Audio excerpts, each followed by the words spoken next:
The pine trees of the Black Hills stood tall and silent that October morning, their branches laced with frost, their roots buried deep in earth that the Lakota people had called sacred for 1,000 years. Chief Raymond Stands Alone had walked these hills since he was a boy, and he knew every sound they made, the whisper of wind through the needles, the distant tap of a woodpecker, the crunch of deer hooves on frozen ground.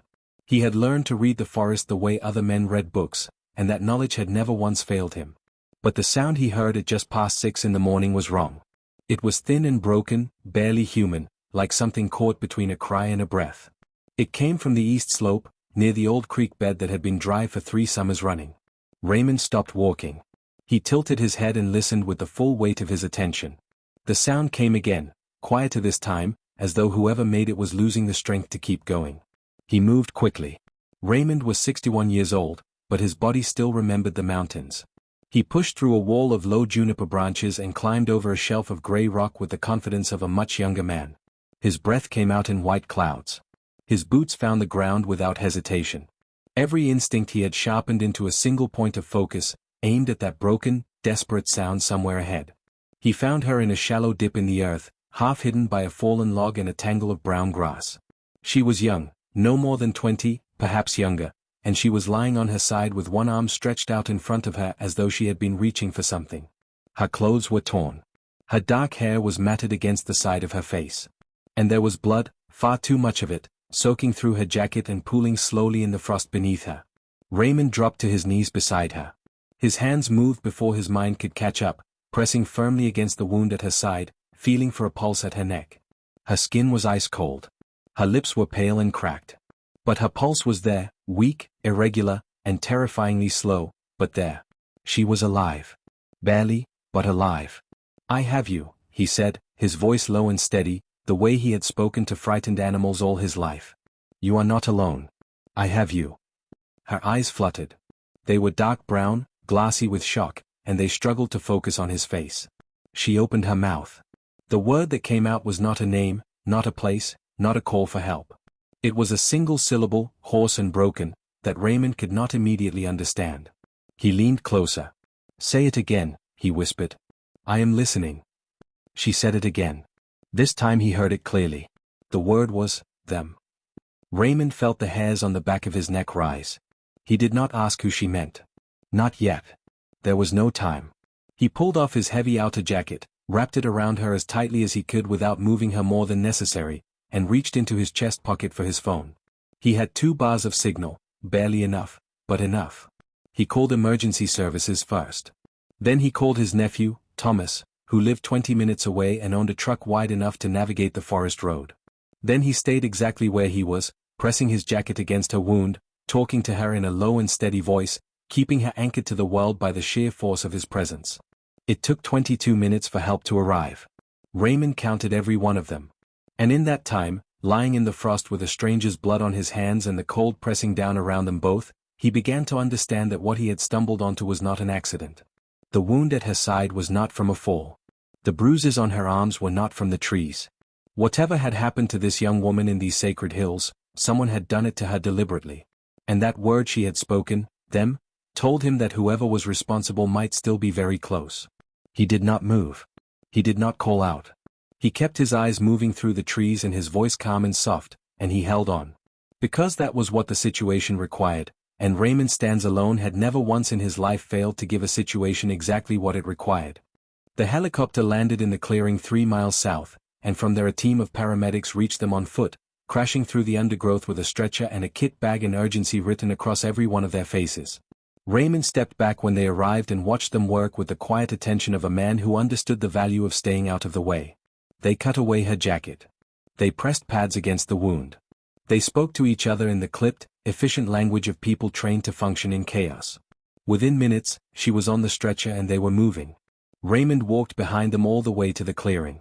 He had not let himself feel the cold until now, and it hit him suddenly, a deep, bone-level chill that made his hands shake as he climbed into his nephew Thomas's truck. Thomas handed him a thermos of coffee without a word. Raymond drank. The warmth spread slowly through his chest, and he stared out the windshield at the trees rushing past and tried to organize what he knew. She had no identification. The paramedics had confirmed it. No phone, no wallet, no documents of any kind. Her clothes carried no labels.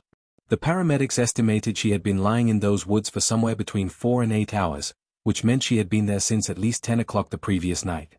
The wound in her side was deep and deliberate.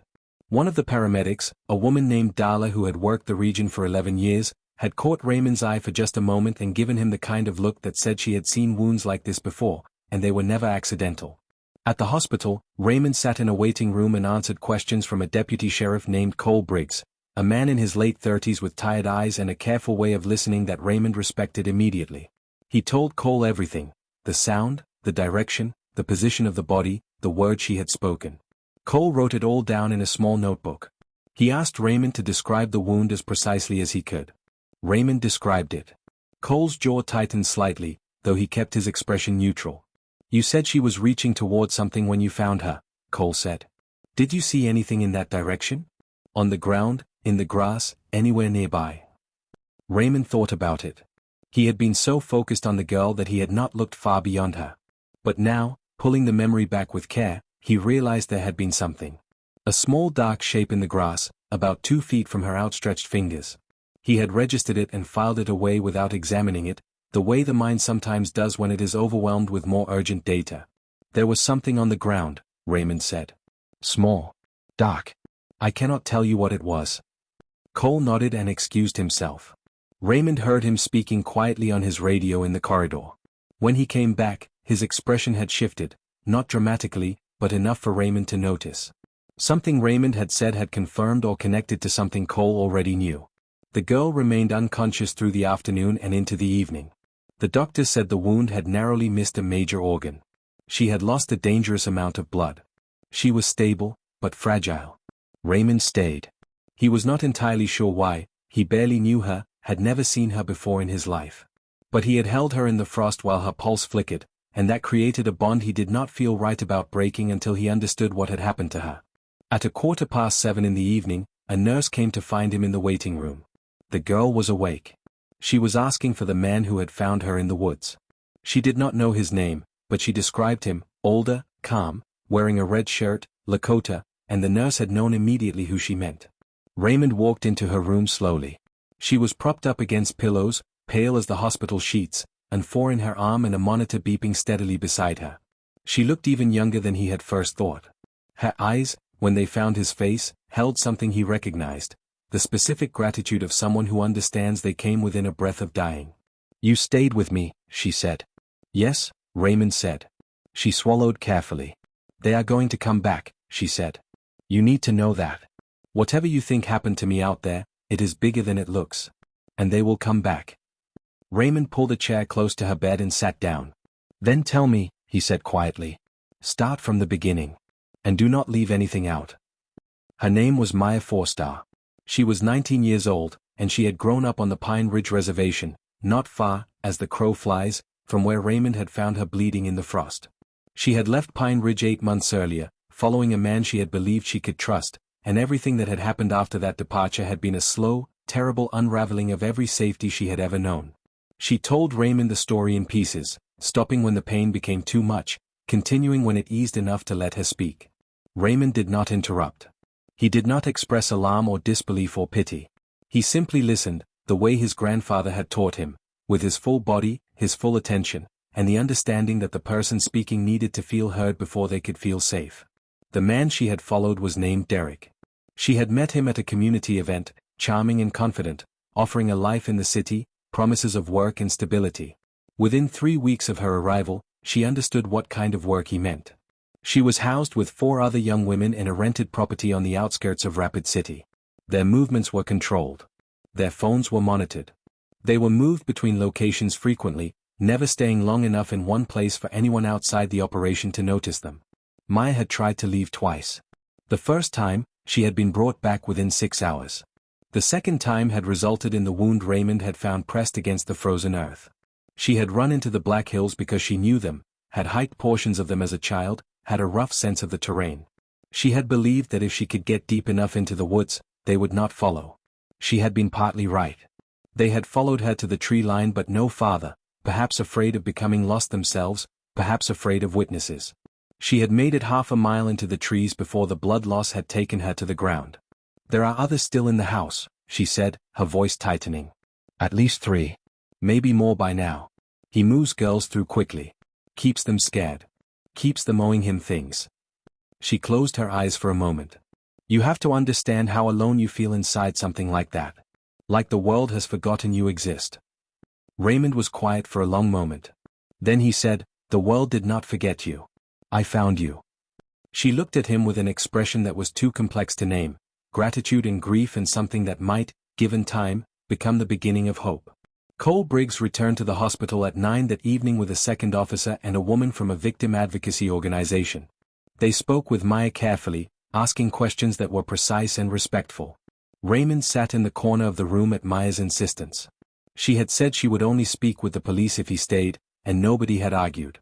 What Maya described matched, in several specific details, a case Cole's department had been building quietly for over 4 months. The small dark object Raymond had noticed on the ground near Maya's outstretched hand turned out to be a burner phone, one of several that had been tracked in connection with the network Derek operated. It had survived the night because it had fallen into a patch of grass that insulated it from the worst of the cold. It was now, at this moment, being examined by a technician 50 miles away. The network was larger than one city. It stretched across 3 states, connected by a small group of men who knew how to move quickly and quietly and cover their tracks with the routine confidence of people who had never faced real consequences. They preyed specifically on young Native women, a deliberate choice, Meyer explained, because missing Native women received less media attention, fewer resources, and slower responses from law enforcement than missing women from other communities. The men who ran this operation had counted on exactly that. They told us no one would look for us, Maya said. They said it every time. No one is looking. No one cares. You belong to us now. She said it flatly, without drama. That flatness was the most devastating thing Raymond had heard in a long time. Because he knew, as she knew, that the men had not been entirely wrong. The statistics on missing and murdered Indigenous women were real and terrible. The gaps in the system were genuine. The erasure was systematic and old and deep. But Raymond had walked into the woods that morning. And now everything was different. Not because of one man's morning walk alone, but because of what that walk had set in motion. A chain of events was now moving that none of the men in Derek's network had anticipated. And it was moving fast. By midnight, the house on the outskirts of Rapid City was surrounded. Cole Briggs had coordinated with the county sheriff, the state police, and a federal task force that had been watching Derek's operation from a distance for months, waiting for the kind of solid, first-hand testimony that Maya had now provided. The burner phone had delivered exactly the corroborating evidence they needed to move. The warrant was signed at 11:47. 14 minutes later, vehicles moved into position around a gray 2-story house on a gravel road that looked, from the outside, entirely ordinary. Raymond heard about it from Cole the next morning. The chief had spent the night in a chair outside Maya's room, dozing in 10-minute intervals, waking each time a nurse passed in the corridor. He was stiff and tired and absolutely clear about the fact that he was not leaving until he knew she was safe. Cole found him just after 7, carrying 2 cups of coffee from the machine down the hall, and sat beside him and gave him the news quietly. 3 young women had been found in the house. All of them were safe, though none of them were unharmed in the deeper sense of the word. Derek had not been on the premises, a fact that sent a cold current through Raymond the moment he heard it, but 2 of his associates had been arrested at the scene. Additional arrests had been made in 2 other locations before dawn, based on information the phone had helped unlock. The network was fractured. It was not destroyed, not yet, but it was bleeding from the inside now, its infrastructure cracking under the sudden and coordinated weight of law enforcement moving without warning. Derek himself had gone to ground. His phone was off. His known contacts were either arrested or unreachable. He had, by all appearances, been warned, which raised uncomfortable questions about where the warning had come from and how long he had been insulated from consequences by people who were supposed to prevent exactly that. Cole did not speculate aloud about this. Raymond noted that carefully. Maya was told about the rescue of the other women that morning by the victim advocate, a woman named Sandra who had a talent for delivering difficult information with a steadiness that neither minimized nor dramatized. Maya cried. She pressed both hands over her face and cried in a way that was completely silent, which Raymond found harder to witness than any amount of noise would have been. When she stopped, she wiped her face and asked immediately about the other women by name, all 3 names, which she knew, because she had shared walls and fear and small, stolen kindnesses with each of them. Sandra told her what she could. Raymond watched Maya absorb the information and do the math that every person in her position does, her escape had triggered the raid. Her word had brought law enforcement to a door it had been circling for months without entering. She had not simply survived. She had, in the act of surviving, freed 3 other people. That realization moved across her face slowly, like light crossing a room. Raymond's phone began ringing that afternoon. Word had spread through the community, the way word always spreads in small, tight-knit communities, through relatives and neighbors and mutual connections, that the chief had found a young woman in the Black Hills and that what followed had broken open something significant. People called to ask what they could do. Members of his tribe, members of neighboring tribes, organizations he had worked with for years and a few he had never heard of. A woman from an indigenous rights advocacy group in Denver called to ask if Maya would be willing, when she was ready, to speak publicly about what had happened to her, not for sensationalism, but to put a human face on a crisis that too often got buried in statistics and bureaucratic language. Raymond did not answer for Maya. That was not his place, and he knew it. But he told the woman from Denver that he would pass along the message, and he did, setting his phone on Maya's bedside table and letting her listen to the voicemail herself, watching her face as she did. She listened twice. Then she set the phone down and stared at the ceiling for a long moment. They said no one would come looking, she said. Yes, Raymond said. But you came. I came. She turned her head and looked at him directly, with steady, clear eyes that held something entirely different from the glassy shock of the morning before. Then maybe I should make sure people know that someone did, she said. So the next girl knows that someone might come for her too. So she keeps going. So she does not stop in those woods and give up. Raymond nodded once. That, he said simply, would be worth doing. Derek was arrested 11 days later. He was found in a motel outside Billings, Montana, using a name that was not his own, living on cash and moving every 2 to 3 days in a pattern that suggested he had done this before, gone underground, waited for the noise to die down, expected to resurface when the attention moved elsewhere. What he had not accounted for was that this time, the attention did not move elsewhere. This time, the story had a face, a name, and a voice. Maya Forstar spoke publicly for the first time 6 weeks after Raymond found her in the woods. She sat in a community center in Rapid City before an audience of tribal leaders, law enforcement representatives, journalists, and advocates, and she spoke for 40 minutes without notes. She described what had happened to her with a precision that was uncomfortable to hear and impossible to look away from. She described the psychological tactics used to isolate and control young women in the network. She described the deliberate targeting of Native women, the exploitation of systemic gaps, the calculated cruelty of men who understood exactly which communities the system would fail to protect. And she described a morning in the Black Hills when she had been lying in the frost with the last of her strength draining away, and a man she had never met had knelt beside her in the cold and said, "I have you. You are not alone." Raymond sat in the back row of that community center and listened. He had not planned to speak, but when Maya finished and the room erupted into sustained, emotional applause, she looked directly at him across the rows of people and held out a hand in his direction, a gesture so simple and so public that everyone in the room turned to look. Raymond stood. He walked to the front. He stood beside her and took her hand, and he said only this, "She is the one who did not stop." Everything else followed from that. The case against Derek and his associates moved through the justice system over the following months with the slow, grinding weight of federal prosecution.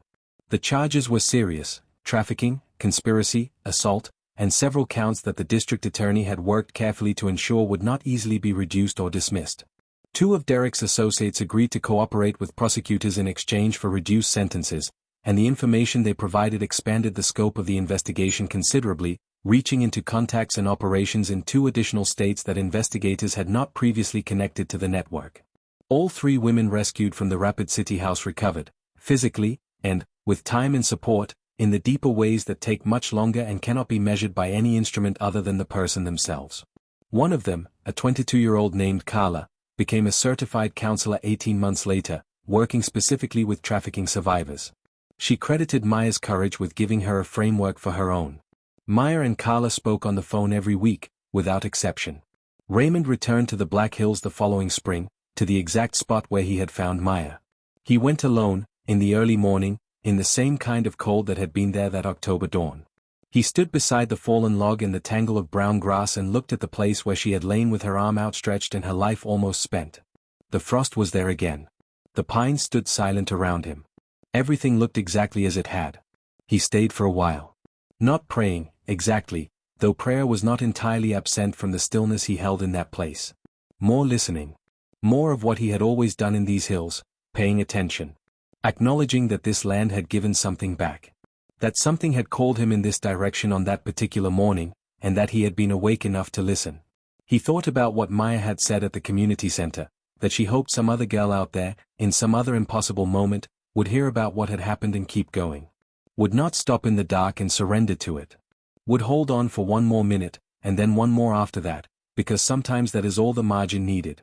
He thought about the word she had spoken when he first found her, that single, gasping syllable, them. A warning, even then. Even at the edge of everything, she had been thinking outward, toward others, trying to alert whoever found her. That was not weakness lying in the frost. That was an extraordinary kind of strength.